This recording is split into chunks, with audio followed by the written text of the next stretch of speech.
بسم الله الرحمن الرحيم وأوفوا الكيل إذا كلتم وزنوا بالقسطاس المستقيم ذلك خير وأحسن تأويلا ولا تقف ما ليس لك به علم إن السمع والبصر والفؤاد كل أولئك كان عنه مسؤولا ولا تمش في الأرض مرحا إنك لن تخرق الأرض ولن تبلغ الجبال طولا كل ذلك كان سيئه عند ربك مكروها ذلك مما أوحى إليك ربك من الحكمة ولا تجعل مع الله إلها آخر فتلقى في جهنم ملوما مدحورا أفأصفاكم ربكم بالبنين واتخذ من الملائكة إناثا إنكم لتقولون قولا عظيما. آج کا درس سورہ بنی اسرائیل کی آیت نمبر 35 سے شروع ہو رہا ہے. ایک اور حکم دیا جا رہا ہے اسلامی معاشرے کو مضبوط کرنے کے لیے. جو ایسا ملک ہو جہاں مسلمانوں کی حکومت ہو، سارے مسلمان ہو، وہاں اسلامی حکومت مضبوط ہو جائے اور سب مل جل کر رہیں، دلوں میں نفرت نہ ہو، محبت کے ساتھ رہیں. تو اس کے لیے کچھ احکامات دیے جا رہے ہیں. اس میں سے آج ایک اور حکم اس آیت میں بیان ہوا ہے. وَأَوْفُوا الْكَيْلَ إِذَا كِلْتُمْ، اور ناپ پورا کرو جب تم کسی چیز کو ناپو. وَزِنُوا بِالْقِسْطَاسِ الْمُسْتَقِيمِ، اور سیدھے ترازو سے وزن کرو، یہ بہتر ہے اور انجام کے اعتبار سے اچھا ہے. ناپ تول صحیح کرنا. جو چیزیں عام طور پر بیچی جاتی ہیں وہ دو قسم کی ہوتی ہیں. کچھ چیزیں ماپ کے ذریعے دی جاتی ہے، جیسے کپڑا ہے یا زمین ہے، یہ گز کے اعتبار سے یا میٹر سینٹی میٹر اس کے اعتبار سے ماپ کر دی جاتی ہے، اور کچھ چیزیں تول کر وزن کر کے دی جاتی ہے. تو دونوں کے بارے میں اللہ رب العزت نے کہا وَأَوْفُوا الْكَيْلَ إِذَا كِلْتُمْ، جب تم ماپ کر دو تو پورا ماپ کر دو، اس میں کوئی کمی مت کرو. اور کوئی چیز وزن کر کے تول کر دو، وزن کے اعتبار سے تو سیدھے ترازو سے تولو، کیونکہ اس کی وجہ سے بھی یہ بندوں کا حق مارنا ہے. جو لوگ ناپ تول میں کمی کرتے ہیں، ڈنڈی مارتے ہیں، تو وہ بندوں کا حق بھی ضائع کرتے ہیں، اور اس کی وجہ سے یہ اتنا خطرناک گناہ ہے کہ اس کی وجہ سے کئی لوگوں پر عذاب آئے ہیں. پچھلی کئی قومیں اس کی وجہ سے ہلاک ہوئی ہیں، اس گناہ کی وجہ سے اللہ تعالیٰ کے عذاب کا شکار ہوئی ہیں. اسی لیے اللہ کے رسول صلی اللہ علیہ وسلم ایک مرتبہ بازار میں گئے، ترمذی میں یہ روایت ہے، بازار میں تشریف لے گئے تو تاجروں سے آپ صلی اللہ علیہ وسلم فرمایا یا معاشر التجار ولیتم امرین، اے تاجروں کی جماعت، تمہیں دو چیزوں کا ذمہ دار بنایا گیا ہے. تمہیں ایسی دو چیزوں کا ذمہ دار بنایا گیا، ایسی دو چیزوں کی ذمہ داری دی گئی ہے جس میں پہلی امتیں ہلاک ہو چکی ہیں، اور وہ دو چیزیں المکیال والمیزان، ناپ تول، کہ اس کا تمہیں ذمہ دار بنایا گیا ہے، اس لیے تم صحیح اس ذمہ داری کو پورا کرو، ناپ تول میں کمی مت کرو، ورنہ جیسے پہلی امتیں ہلاک ہوئی تم بھی ہلاک ہو جاؤ گے. اس کی وجہ سے دلوں میں نفرت پیدا ہوتی ہے، محبت ختم ہوتی ہے، اور اللہ کے عذاب کا آدمی مستحق بنتا ہے. شعیب علیہ السلام کے قوم کا جو کفر اور شرک گناہ تھا، اس کے بعد ایک بڑا گناہ ان کا یہ بھی تھا. کفر و شرک بھی کرتے تھے وہ، لیکن اس کے ساتھ ایک بڑا گناہ ان کا یہ ناپ تول میں کمی کرنا. وہ ایک بڑی سڑک جاتی تھی بین الاقوامی اس زمانے میں، جہاں سے کئی ملکوں کو راستہ جاتا تھا. ایسی سڑک پر یہ لوگ آباد تھے، قوم مدین، حضرت شعیب علیہ السلام کی قوم، ایسی سڑک پر یہ لوگ آباد تھے. تو وہاں سے چونکہ بہت سارے ملکوں کو راستہ جاتا تھا، تو بہت سارے لوگوں کا آنا جانا تھا، تو یہ لوگ وہاں پر منڈی لگاتے تھے، چیزیں بیچتے تھے، اور اس میں یہ کمی کرتے تھے، ناپ تول میں ڈنڈی مارتے تھے. تو اللہ رب العزت نے ان کی اس خصلت کی وجہ سے، اس گندی عادت کی وجہ سے اللہ تعالیٰ نے انہیں عذاب دیا ہے. تو خیر یہ بڑا خطرناک گناہ ہے، ناپ تول میں کمی کرنا. اس لیے مسلمان معاشرے میں حکم دیا جا رہا ہے کہ مسلمانوں جب تم کوئی چیز ماپ کر بیچو یا وزن کے ذریعے سے بیچو اس میں کمی مت کرو. لیکن یہ بات بھی یاد رکھنے کی ہے کہ یہ ناپ تول میں کمی صرف ان چیزوں کے بیچنے میں نہیں ہو سکتی، ہر چیز میں ہو سکتی ہے. ناپ تول میں کمی اللہ کے جو حق ہیں، اللہ کے حق میں کوتاہی کرنا، یہ بھی ناپ تول میں کمی کرنے میں آتا ہے. یا بندوں کے حق میں کوتاہی کرنا، یہ بھی ناپ تول میں کمی کرنے میں آتا ہے. حضرت عمر رضی اللہ عنہ نے دیکھا ایک شخص صحیح طریقے سے نماز نہیں پڑھ رہا ہے، نماز پڑھ رہا تھا لیکن جلدی جلدی پڑھ رہا تھا، تو اس سے کہا کہ تو نے ناپ تول میں ڈنڈی ماری ہے. تو دیکھیے نماز میں بھی ناپ تول میں کمی ہو سکتی ہے. ناپ تول میں کمی کا مطلب صرف یہ چیزوں میں لین دین میں نہیں ہے، بلکہ زندگی کے ہر شعبے میں. اللہ کے حق میں کوئی کوتاہی کر رہا ہے تو وہ گویا ناپ تول میں کمی کر رہا ہے. اسی طرح بندوں کے حق میں اور کوئی کوتاہی کر رہا ہے. کوئی شخص کسی کے پاس ملازم ہے، نوکر ہے، اور اس سے معاہدہ ہوا ہے کہ ہم 8 گھنٹے آپ کے پاس کام کریں گے. اب وہ 8 گھنٹے میں سے 7 ہی گھنٹے دے رہا ہے، 1 گھنٹہ اپنے ذاتی کام میں لگا رہا ہے، ڈنڈی مار رہا ہے، تو یہ بھی ناپ تول میں کمی ہے. کوئی شخص کہیں بھی کام کرو، جو معاہدہ ہوا ہے، جو وعدہ ہوا ہے، جو ایگریمنٹ ہوا ہے، اس کے مطابق کرنا ضروری ہے. اس میں کمی کرے گا تو یہ بھی ناپ تول میں کمی ہے، اور اسے بھی وہی عذاب ہوگا جو ناپ تول میں کمی کرنے والوں کو ہوتا ہے. تو خیر فرمایا وَأَوْفُوا الْكَيْلَ إِذَا كِلْتُمْ، ناپ کر جب تم کوئی چیز دو تو پورا پورا ناپو. وَزِنُوا بِالْقِسْطَاسِ الْمُسْتَقِيمِ، اور وزن کرو سیدھے ترازو سے. ترازو سیدھا ہونا چاہیے، اس میں کسی بھی طریقے کی ڈنڈی مت مارو، کوئی چیز لگا کر یا ہاتھ کو ٹیڑھا کر کے کسی بھی اعتبار سے وزن میں کمی مت کرو. ذَلِكَ خَيْرٌ، یہ بہتر ہے. یعنی جب تم ناپ تول پورا پورا دو گے تو یہ تمہارے لیے بہتر ہوگا، اس سے تم مشہور ہو جاؤ گے لوگوں میں کہ یہ بندہ صحیح ناپ تول کر دیتا ہے. ہوتا ہے نا ایسا، جو انصاف کے ساتھ پورا پورا ناپ تول کر کے دیتے ہیں، بلکہ زیادہ کر کے دیتے ہیں، تو لوگوں میں ان کی امانت داری مشہور ہو جاتی ہے، پھر ان کا کاروبار خوب چلتا ہے. اللہ تعالیٰ برکت دیتے ہیں، زیادہ گراہک ان کی طرف اللہ تعالیٰ بیچتے ہیں، متوجہ کرتے ہیں. یہ ذالک خیر، یہ ناپ تول میں کمی کرو گے، اس سے دنیا میں بھی تمہارے لیے بہتری ہے کہ تمہاری یہ عادت مشہور ہو جائے گی. تم اچھی عادت میں، اس امانت داری میں مشہور ہو جاؤ گے تو اس سے تمہارے کاروبار میں برکت ہوگی، تمہارا کاروبار زیادہ چلے گا. یہ بہتر ہے، دنیا کے اعتبار سے بھی اچھا ہے. وَأَحْسَنُ تَأْوِيلًا، اور انجام کے اعتبار سے آخرت میں بھی اچھا ہے. آخرت میں اس کا انجام بھی اچھا ہوگا. اللہ تعالیٰ کے پاس جائیں گے تو اس کا ثواب بھی ملے گا، آخرت میں جو بدلہ ملے گا وہ بھی بہت بہتر ہوگا. وَلَا تَقْفُ مَا لَيْسَ لَكَ بِهِ عِلْمٌ إِنَّ السَّمْعَ وَالْبَصَرَ وَالْفُؤَادَ كُلُّ أُولَٰئِكَ كَانَ عَنْهُ مَسْئُولًا. ایک اور حکم دیا جا رہا ہے اور یہ بہت اہم حکم ہے. وَلَا تَقْفُ مَا لَيْسَ لَكَ بِهِ عِلْمٌ، جس کا آپ کو علم نہیں ہے اس کے پیچھے مت پڑو.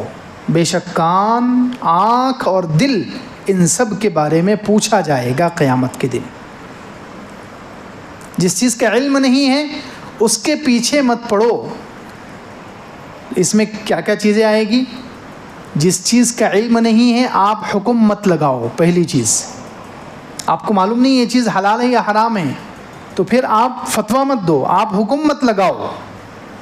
کسی چیز پر جب معلوم نہیں ہے کہ یہ چیز حلال ہے یا حرام تو اس پر حکم مت لگاؤ.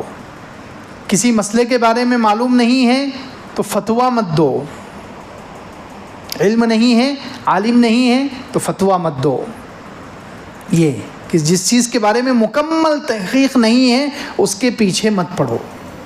تو ایک تو حکم مت لگاؤ بغیر تحقیق کے، فتویٰ مت دو بغیر تحقیق اور بغیر علم کے. مکمل علم ہو جب جا کر کوئی مسئلہ بتاؤ. اسی طرح خاص طور سے یہ آیت جو اتری ہے وہ مسلمانوں کے عیبوں کے بارے میں. کسی مسلمان کا عیب معلوم ہو تو جب تک اس کی تحقیق نہ ہو اس کے پیچھے مت پڑو، یعنی زبان سے اس کو آگے مت بیان کرو اور دل میں اس کو مت بٹھاؤ، اس کی وجہ سے نفرت مت بٹھاؤ. کسی کے گناہ کے بارے میں معلوم ہو گیا، کسی کے عیب کے بارے میں کان سے سن لیا یا آج کل واٹس ایپ میں دیکھ لیا، میسج آیا کسی شخص کے بارے میں کہ فلاں شخص یہ حرام کام کرتا ہے، فلاں شخص زنا کرتا ہے یا یہ غلط کام کرتا ہے، تو اس کو کان سے سنا یا آنکھ سے دیکھا تو جب تک تحقیق نہیں ہے اس کے پیچھے مت پڑو، یعنی اس کو آگے مت پھیلاؤ زبان کے ذریعے، اور اس کی بیس پر دل میں دشمنی مت بٹھاؤ، نفرت مت بٹھاؤ کسی کی۔ ان السمع والبصر والفؤاد، کان، آنکھ اور دل، ان سب سے پوچھا جائے گا قیامت کے دن۔ جب تک تحقیق نہیں ہے کسی مسلمان کے عیب کے پیچھے مت پڑو۔ کسی مسلمان کا عیب معلوم ہوا، کان کے ذریعے سنا، آپ کے سامنے کسی نے بیان کیا، ہمارے سامنے کسی نے بیان کیا، یا ہم نے آنکھ سے کسی کو دیکھا کہ کوئی شخص غیر شادی شدہ ہے اور کسی عورت کے ساتھ جا رہا ہے، آنکھ سے دیکھا، لیکن ابھی تحقیق نہیں ہے کہ وہ جس کے ساتھ جا رہا ہے کون ہے، تو جب تک تحقیق نہیں ہے آپ اس کے پیچھے مت پڑو، اس کو آگے مت پھیلاؤ کہ وہ تو زنا کرنے جا رہا تھا۔ آپ کو کس نے کہہ دیا؟ آنکھ سے دیکھا آپ نے لیکن تحقیق نہیں ہے، کان سے سنا لیکن تحقیق نہیں ہے، تو جب تک تحقیق نہ ہو اس کے پیچھے مت پڑو، یعنی اس کو زبان سے آگے مت پھیلاؤ اور دل میں اس کی بیس پر دشمنی مت بٹھاؤ، نفرت مت پیدا کرو، کیونکہ کان، آنکھ اور سب کے بارے میں پوچھا جائے گا۔ تو یہ آیت خاص طور سے مسلم معاشرے کے احکام دیے جا رہے ہیں کہ جہاں مسلمانوں کی حکومت ہو وہاں مسلمانوں کو کیسے رہنا ہے، تو اس کے بارے میں یہ حکم دیا گیا ہے۔ عیبوں کو چھپانے کی عادت ڈالو، اصل اس کے پیچھے پیغام چھپا ہوا ہے، عیبوں کو چھپانے کی عادت ڈالو۔ عیبوں کو پھیلانا یہ منافقوں کی علامت ہے، کافروں کی علامت ہے کہ وہ کسی کا عیب دیکھتے ہی فوراً پھیلانا شروع کر دیتے ہیں، منافقوں کی نشانی ہے۔ اللہ کے رسول صلی اللہ علیہ وسلم نے صحیح حدیث میں فرمایا نا کہ اے وہ جماعت جو زبان سے ایمان لا چکی ہے لیکن ان کے دل میں ایمان داخل نہیں ہوا، یعنی منافق، تم مسلمانوں کے عیبوں کے پیچھے مت پڑو۔ جو مسلمانوں کے عیبوں کے پیچھے پڑ جاتا ہے اللہ رب العزت اسے گھر بیٹھے رسوا کر دیتا ہے، ذلیل کر دیتا ہے۔ تو یہ کس کی نشانی بتایا؟ اللہ کے رسول صلی اللہ علیہ وسلم کی اس حدیث سے کیا معلوم ہوا کہ جن کا ایمان صرف زبان سے ہوتا ہے، دل میں نہیں ہوتا، ایسے لوگ عیبوں کو پھیلاتے ہیں۔ عیبوں کو پھیلانا، کسی کی برائی کو عام کرنا، یہ منافقوں کا کام ہے، یہ کافروں کا کام ہے، مسلمان کا کام نہیں ہے۔ مسلمان کا کام تو عیب تو چھپانا ہے۔ وہ صحابی آئے تھے معاذ رضی اللہ عنہ جن سے زنا ہو گیا تھا، دیکھیں اللہ کے رسول صلی اللہ علیہ وسلم کتنا اہتمام کرتے تھے اس کا اور کیا پیغام دیا ہے۔ معاذ رضی اللہ عنہ سے زنا ہو گیا، وہ خود آئے اور حضور اقدس صلی اللہ علیہ وسلم کے سامنے آ کر انہوں نے اقرار کیا۔ اصل میں وہ پہلے ایک صحابی تھے، حزال نام کے ایک صحابی ہے، ان کے پاس گئے کہ مجھ سے زنا ہوا ہے، میں کیا کروں؟ تو انہوں نے کیا کیا، ان کو چاہیے تھا کہ وہ اس کو چھپا لیتے، وہ کہتے کہ توبہ کر لے معاف ہو جائے گا، اللہ کے رسول صلی اللہ علیہ وسلم کے پاس مت جاؤ، لیکن انہوں نے مشورہ دیا ان کو کہ تم اللہ کے رسول صلی اللہ علیہ وسلم کے پاس چلے جاؤ۔ حضرت حزال جو صحابی ہے انہوں نے مشورہ دیا حضرت معاذ کو کہ تم سے زنا ہو گیا، اب تم سیدھے کہاں جاؤ؟ اللہ کے رسول صلی اللہ علیہ وسلم کے پاس جاؤ۔ تو اللہ کے رسول صلی اللہ علیہ وسلم نے پھر، اب کیونکہ اللہ کے رسول صلی اللہ علیہ وسلم نبی بھی ہیں اور قاضی بھی ہیں، حاکم بھی ہیں مسلمانوں کے، اس لیے حضور صلی اللہ علیہ وسلم کو ان پر حد لگانی پڑی، یعنی پتھر مار مار کر ان کو سنسار کیا گیا، پتھر مار مار کر سنسار کیا گیا، ان کو ختم کر دیا گیا اس گناہ کی وجہ سے، کیونکہ اللہ کے رسول صلی اللہ علیہ وسلم صرف نبی نہیں تھے، حاکم بھی تھے، مسلمانوں کے خلیفہ بھی تھے، تو اللہ کے رسول صلی اللہ علیہ وسلم کو یہ کام کرنا ہی تھا۔ بعد میں اللہ کے رسول صلی اللہ علیہ وسلم نے ان صحابی سے، حضرت حزال جنہوں نے مشورہ دیا تھا ان کو حضور کے پاس جانے کے لیے، تو حضور صلی اللہ علیہ وسلم نے ان سے کہا کہ اے حزال، تو نے کیوں اس پر کپڑا اور پردہ نہیں ڈالا؟ تو اگر اس پر پردہ ڈال دیتا تو کتنا اچھا ہوتا، تو اگر اس سے کہتا تو توبہ کر لے اور چلا جا، اللہ کے رسول صلی اللہ علیہ وسلم کے پاس مت جا، تو کتنا اچھا ہوتا۔ پھر جب ان کو سنسار کیا جا رہا تھا، دیکھو ان السمع، کان سے سننا، انسان جو ہے خبر سنتا ہے، کسی کی برائی کے بارے میں کوئی چیز سنتا ہے اور فوراً اسے شیئر کرنا، زبان سے بیان کرنا شروع کر دیتا ہے اور اس کی بیس پر کسی سے نفرت دل میں بٹھا لیتا ہے۔ کان کے بارے میں پوچھا جائے گا کیا کیا سنا تھا، صحیح سنا تھا یا غلط سنا تھا، غلط سن کر کیوں پھیلایا تھا، تحقیق نہیں تھی تو آپ نے آگے کیوں بڑھایا تھا۔ تو کان جیسے غیبت زبان سے حرام ہے، زبان سے غیبت کرنے کا جتنا گناہ ہے کان سے غیبت سننے کا بھی اتنا ہی گناہ ہے۔ زبان سے غیبت کرنا جیسے حرام ہے، کان سے سننا بھی حرام ہے، اس پر بھی سیم سزا ہے۔ اسی واقعے میں سنیے کہ اللہ کے رسول صلی اللہ علیہ وسلم جب وہ حضرت معاذ رضی اللہ عنہ جن سے زنا ہو گیا تو ان کو سنسار کر رہے تھے، پتھر، صحابہ کرام پتھر مار مار کر ان کو سزا دی جا رہی تھی، تو اس وقت دو صحابہ اللہ کے رسول صلی اللہ علیہ وسلم کے قریب دو صحابہ کھڑے ہوئے تھے.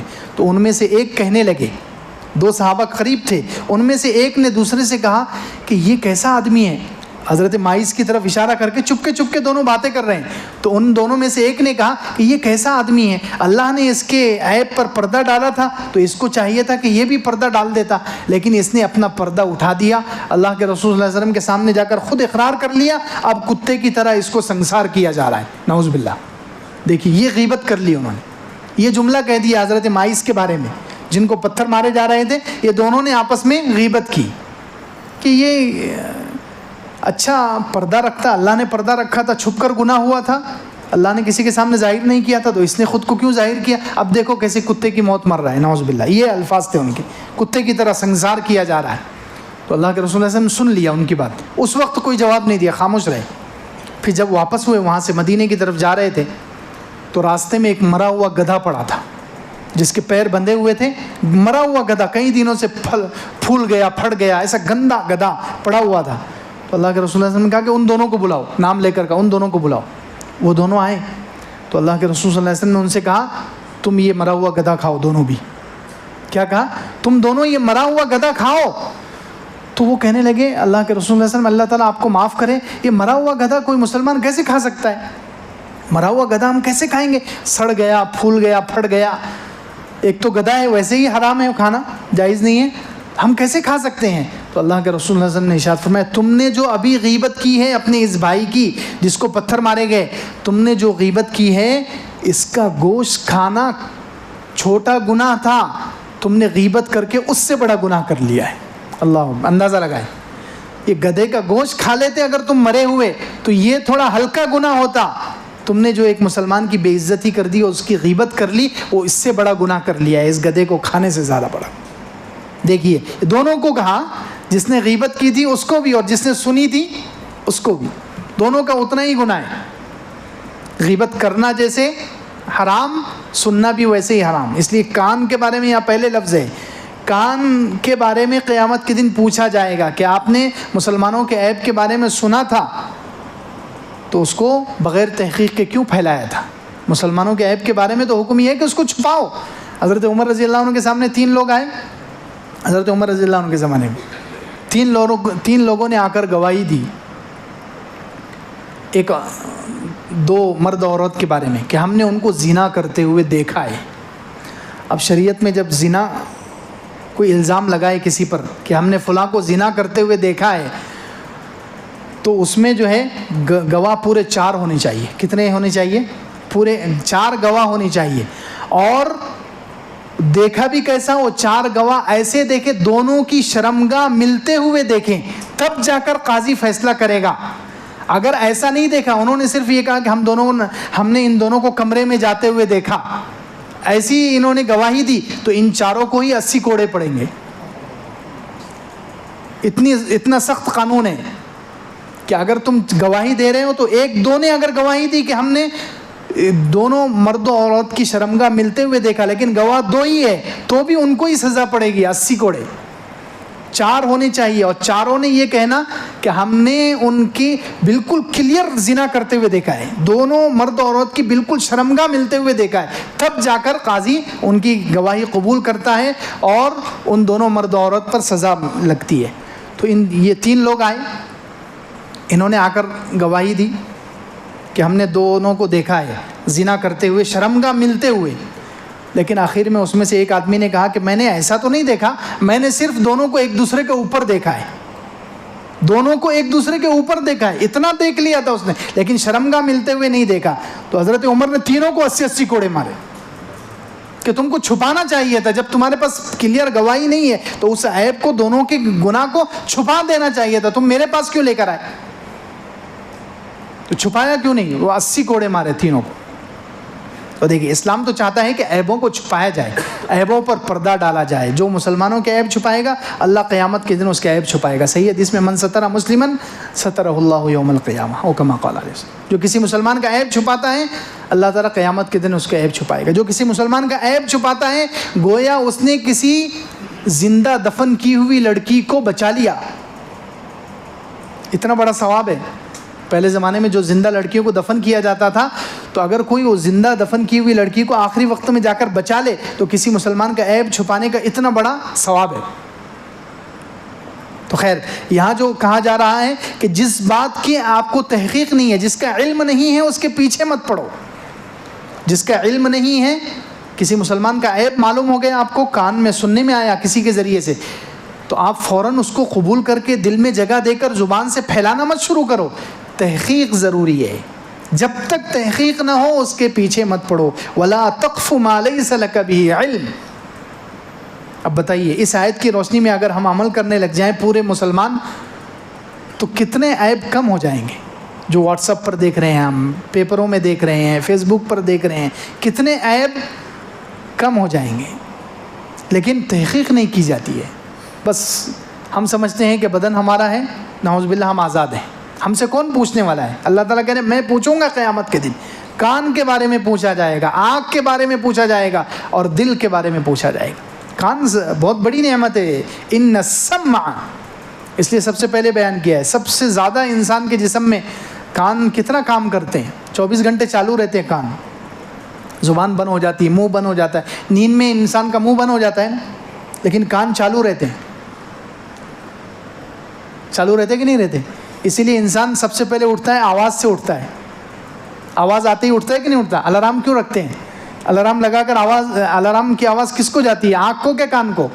کان کو، کیونکہ کان جاگ رہے ہیں، نیند میں بھی کان اپنا کام کرتے ہیں، جیسے ہی کوئی تھوڑا سا دھڑکا ہوا انسان اٹھ جاتا ہے، تھوڑی سی آواز برتن گرنے کی آواز آئی آدمی اٹھ جاتا ہے، حالانکہ آنکھ تو سو گئی تھی، لیکن کان جاگتے رہتے ہیں انسان کے۔ کان کتنی بڑی نعمت ہے، اس لیے کہا اس کو غلط استعمال مت کرو۔ سب سے زیادہ علم جو انسان کو حاصل ہوتا ہے 70-80% کان سے حاصل ہوتا ہے۔ 14ویں پارے میں اللہ تعالیٰ نے کہا وَاللَّهُ أَخْرَجَكُم مِّن بُطُونِ أُمَّهَاتِكُم، اللہ نے تمہیں ماؤں کے پیٹ سے پیدا کیا، لا تعلمون شیئا، تم کچھ نہیں جانتے تھے، علم کچھ بھی نہیں تھا تمہیں، جب ماں کے پیٹ سے پیدا ہوئے تو کچھ بھی علم نہیں تھا، پھر علم آیا کیسے؟ تو سب سے پہلے علم کا جو ذریعہ بیان کیا ہے وہ کان، وَجَعَلَ لَكُمُ السَّمْعَ وَالْأَبْصَارَ وَالْأَفْئِدَةَ لَعَلَّكُمْ تَشْكُرُونَ، اللہ نے تمہیں کان دیے، آنکھیں دی اور دل دیے، اس سے تم علم حاصل کرتے ہو۔ سب سے زیادہ 80% علم دین کا، دنیا کا، ہر چیز کا جو علم انسان حاصل کرتا ہے سب سے زیادہ کان سے۔ بچپن میں جتنی چیزوں کا نام یاد ہوتا ہے سب ماں اور باپ اور بھائی بہن بولتے ہیں تو انسان کو چیزوں کا نام یاد ہوتا ہے۔ بچے کو یہ ماں کے پیٹ سے تعلیم حاصل کر کے تھوڑی آتا ہے، اس کو یہ گلاس ہے، یہ کپ ہے، یہ دروازہ ہے، یہ امی ہے، یہ ابو ہے، یہ سارے رشتوں کے بارے میں معلوم ہوتا ہے، نام معلوم ہوتے ہیں، چچا تایا، اور چیزوں کے بارے میں چیزوں کے نام معلوم ہوتے ہیں سن کر۔ کیسے معلوم ہوتے ہیں؟ اسی لیے جو بہرے ہوتے ہیں عام طور پر جو بچے بچپن میں ان کے کانوں کو سنائی نہیں دیتا تو وہ آگے چل کر بول نہیں سکتے، کیوں؟ اس لیے کہ انہوں نے کان سے ان چیزوں کا نام سنا ہی نہیں، ماں باپ کے ذریعے ان کو چیزوں کا نام کان کے ذریعے اندر گیا نہیں تو وہ بول نہیں پاتے کہ اس چیز کو کیا کہتے ہیں، مکے ہو جاتے ہیں پھر وہ۔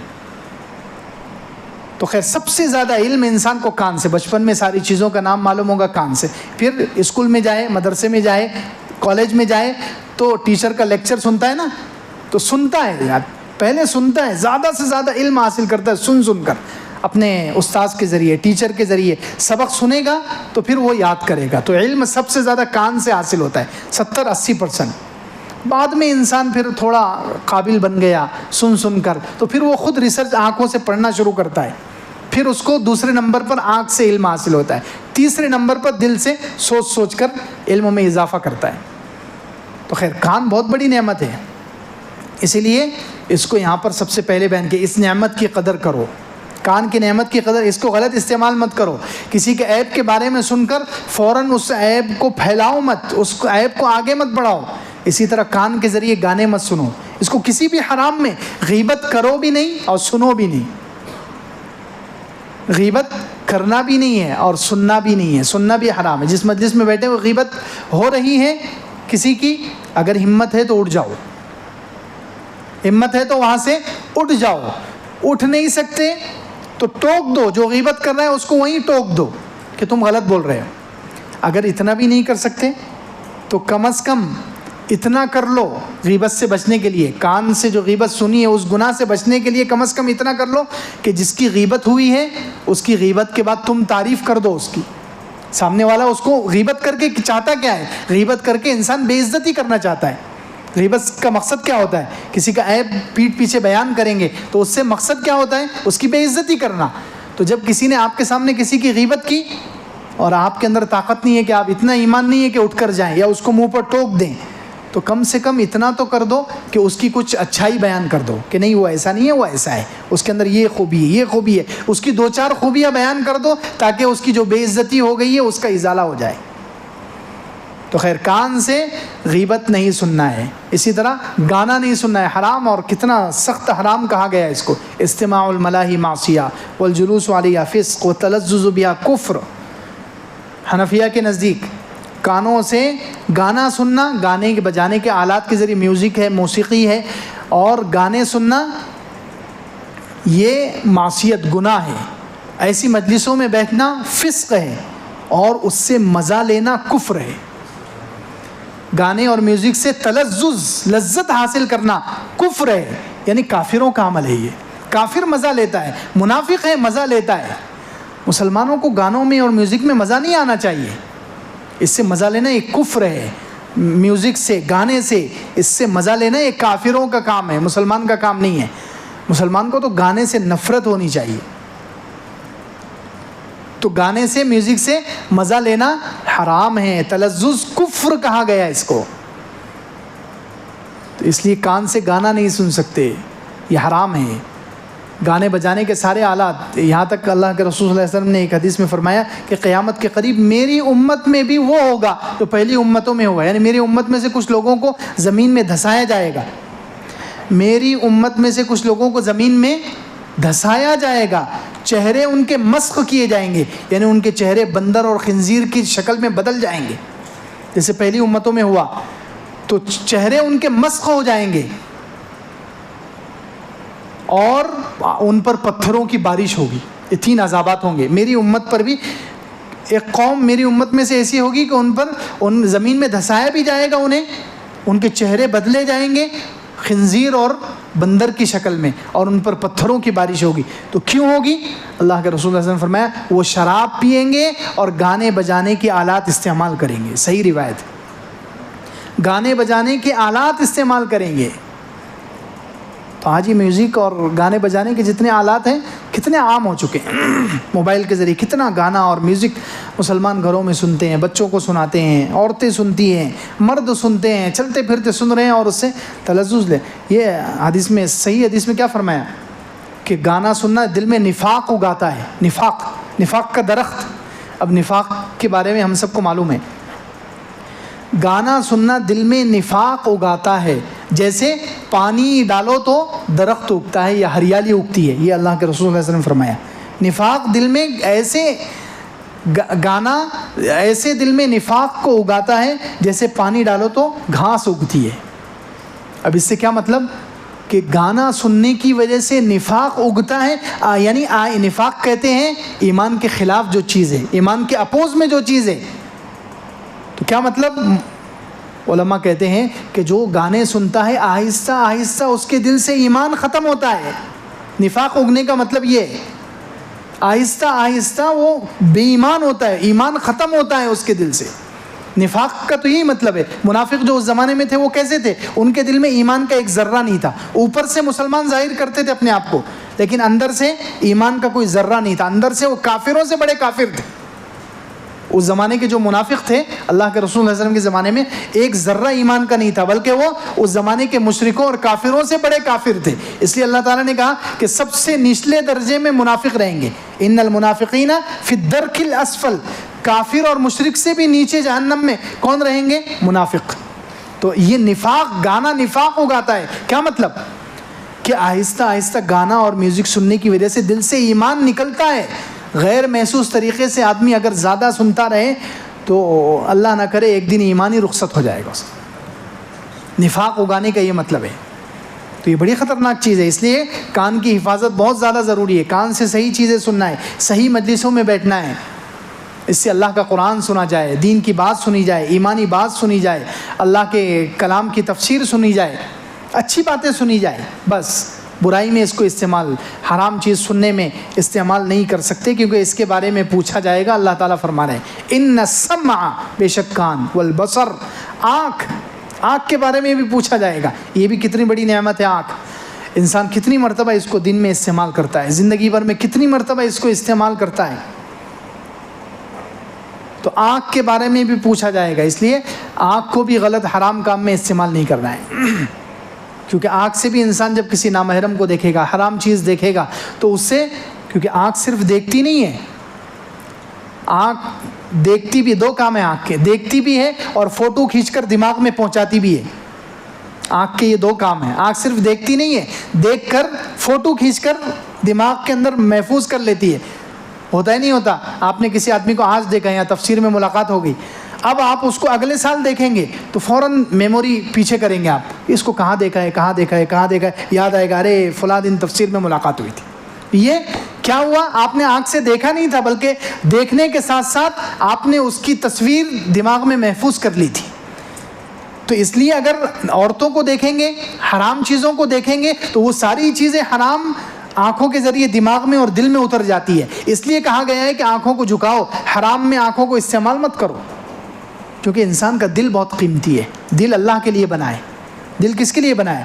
دل اللہ کے لیے بنا ہے۔ دل میں انسان کے اللہ کی محبت ہونی چاہیے۔ انسان دنیا میں اللہ کے لیے پیدا ہوا ہے، اللہ کی توحید کے لیے، اللہ سے محبت کے لیے۔ وما خلقت الجن والانس الا لیعبدون، میں نے انسان اور جنات کو اپنی عبادت، صحیح حدیثوں میں اس کی تشریح کی گئی ہے، لیعبدون ای لیوحدون، میں نے انسانوں کو، جنات کو پیدا کیا ہے تاکہ وہ میری توحید اپنائیں، عبادت کریں، یعنی توحید کو دل میں بٹھائیں، ایک اللہ کی محبت۔ تو جب انسان کان کو غلط استعمال کرے گا، آنکھ کو غلط استعمال کرے گا، تو اس کے ذریعے سے سارا حرام اور ساری گندگی دل میں چلی جائے گی اور دل خراب ہو جائے گا۔ دل خراب ہو گیا تو پھر انسان سیدھا جہنم میں جاتا ہے۔ قیامت کے دن دل چیک کیے جائیں گے۔ کیا چیک کیے جائیں گے؟ یہ جبے، ٹوپیاں اور داڑھی، یہ نہیں، دل۔ یوم لا ينفع مال ولا بنون، اللہ تعالیٰ فرما رہے ہیں 19ویں پارے میں، قیامت کے دن نہ مال کام آئے گا، نہ اولاد کام آئے گی، الا من اتى اللہ بقلب سلیم، جو سچا صحیح دل لے کر آئے گا، وہ دل دیکھ کر اللہ تعالیٰ جنت دیں گے قیامت کے دن، دل۔ اسی طرح سورہ عادیات میں کیا فرمایا؟ حصل ما فی الصدور، کیا چیک کیا جائے گا؟ جو سینوں میں ہے۔ سینوں میں کیا ہے؟ دل ہے۔ سینے میں کیا ہے بولیے؟ دل ہے۔ انسان کے پورے جسم کا سب سے مرکز اور اہم چیز دل ہے۔ تو اللہ تعالیٰ نے فرمایا حصل ما فی الصدور، سینوں میں جو ہے اس کو دیکھا جائے گا، دل۔ تو آنکھ کا اگر غلط استعمال کرے انسان، یا کان کا غلط استعمال کرے، تو اس سے مسئلہ کیا ہوتا ہے؟ دل خراب ہو جاتا ہے، اور دل خراب ہوگا تو دل جس کا خراب ہے قیامت کے دن وہ جہنم میں جائے گا۔ ہو ہی نہیں سکتا کہ جس کا دل خراب ہو وہ جنت میں جائے، کیونکہ اللہ تعالیٰ نے کہہ دیا کہ صرف جس کا دل صحیح ہوگا وہی نفع میں رہے گا قیامت کے دن۔ تو اس لیے آنکھ پر بھی پابندی لگائیے کہ کان کو غلط استعمال مت کرو، آنکھ کو غلط استعمال مت کرو، حرام سے بچاؤ۔ والفؤاد، اور دل کا بھی تذکرہ آ گیا، کیونکہ کان اور آنکھ کا تعلق دل سے ہے۔ انسان سن کر ڈائریکٹ جو سنے گا وہ دل میں بٹھائے گا، دیکھے گا وہ دل میں بٹھائے گا، اور دل خراب ہوا تو انسان کی دنیا اور آخرت برباد ہو جائے گی۔ دل خراب ہوا تو دنیا اور آخرت برباد ہے انسان کی۔ تو اس لیے دل کو صحیح رکھنا ہے تو آنکھ اور کان دونوں کو صحیح رکھو، صحیح استعمال کرو۔ کان کو حرام سے بچاؤ، آنکھ کو بھی حرام سے بچاؤ۔ پھر دل انسان کا غلط خیالات سے، غلط رسومات سے، غلط چیزوں سے، ناجائز محبتوں سے، ہر چیز سے محفوظ رہے گا اگر آنکھ اور کان صحیح استعمال ہوئے۔ تو فرمایا ان السمع والبصر والفؤاد، بے شک کان اور آنکھ اور دل، کل اولئک کان عنہ مسئولا، ان سب کے بارے میں پوچھا جائے گا۔ ولا تمشی فی الارض مرحا، ایک اور حکم دیا جا رہا ہے کہ زمین میں اکڑ کر مت چلو۔ مسلمان ہیں، عاجزی کے ساتھ چلیے، عاجزی کے ساتھ چلیے، چلنے میں تکبر اور اکڑ نہیں ہونا چاہیے۔ اللہ تعالیٰ فرما رہے ہیں زمین پر اکڑ کر مت چلو، انک لن تخرق الارض ولن تبلغ الجبال طولا، یہ اکڑ کر جو چل رہے ہو تو تم میری زمین کو پھاڑ نہیں سکتے اور میرے پہاڑوں تک نہیں پہنچ سکتے۔ اکڑ کر چلنے سے کیا سمجھ رہے ہو تمہارے پاس مال آ گیا, 2-4 اچھے جوڑی کپڑے مل گئے, گھڑی آ گئی, گاڑی آ گئی, تو تم اکڑ کر چل رہے ہو. کیا میری زمین تمہارے قدموں سے پھٹ سکتی ہے؟ نہیں. تمہارے اندر اتنی طاقت نہیں ہے کہ تم پیر رکھ کر میری زمین پھاڑ سکو. اتنے بڑے نہیں ہو تم, پھر کیوں بلا وجہ کے بڑائی ظاہر کر رہے ہو؟ اکڑ کر کیوں چل رہے ہو؟ اور اکڑنے کے ذریعے تم گردن اٹھا کر چل رہے ہو, اترا کر چل رہے ہو, تو تمہاری گردن اٹھانے سے تم پہاڑ تک نہیں پہنچ جاؤ گے. میری مخلوق پہاڑ تم سے بہت اونچی ہے. تم جتنے ہو اپنی حد میں رہو, عاجزی کے ساتھ چلو. اللہ تعالیٰ نے دوسری جگہ کہا کہ میرے جو نیک بندے ہیں, یمشون علی الارض ہونا, عباد الرحمن, رحمان کے جو خاص بندے ہیں وہ زمین پر عاجزی کے ساتھ چلتے ہیں. اکڑ کر چلنا اللہ تعالیٰ کو پسند نہیں ہے. بخاری شریف میں ایک واقعہ ہے, پچھلی امت میں ایک آدمی تھا, اس نے 2 چادریں پہنی, بہت خوبصورت, بہت خوشنما, بہت دکھنے میں بہت اچھی لگتی, بہت مہنگی. اس نے 2 چادریں پہن لی, جس کی وجہ سے اس کے اندر تکبر آ گیا اور وہ اکڑ کر چلنے لگا. اللہ رب العزت کو اتنا غصہ آیا, اللہ رب العزت نے فوراً اس کو زمین میں دھسا دیا. اللہ کے رسول صلی اللہ علیہ وسلم فرماتے ہیں وَهُوَ يَتَجَلْجَلُ إِلَى يَوْمِ الْقِيَامَةِ, وہ قیامت تک دھستا رہے گا. اللہ اکبر. یہ صحیح ہے, بخاری شریف میں واقعہ ہے.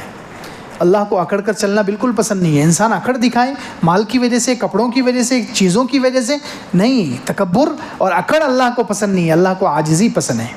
اللہ کو عاجزی پسند ہے. اس لیے انسان کے ہر عمل میں, ہر ادا میں, زبان میں ہو یا جسم کی حرکتوں میں ہو, ہر چیز میں عاجزی ہونی چاہیے. کسی میں بھی تکبر اور بڑائی نہیں ہونی چاہیے. تکبر اور بڑائی صرف اللہ کے لیے مناسب ہے, اللہ کی شان ہے. انسان کو جچتی نہیں ہے یہ تکبر اور بڑائی. انسان پیدا ہوا گندے پانی سے ہی, کیا تکبر کرے گا؟ اور مر کر مٹی ہو جانا ہے, مر کر یہ بدن مٹی ہو جانے والا ہے, پھر کیا تکبر, کس چیز پر اکڑنا ہے؟ تو فرمایا وَلَا تَمْشِ فِي الْأَرْضِ مَرَحًا, زمین پر اکڑ کر مت چلو. إِنَّكَ لَن تَخْرِقَ الْأَرْضِ, آپ چل کر زمین کو نہیں پھاڑ سکتے. وَلَن تَبْلُغَ الْجِبَالَ طُولًا, پہاڑوں کی لمبائی تک نہیں پہنچ سکتے.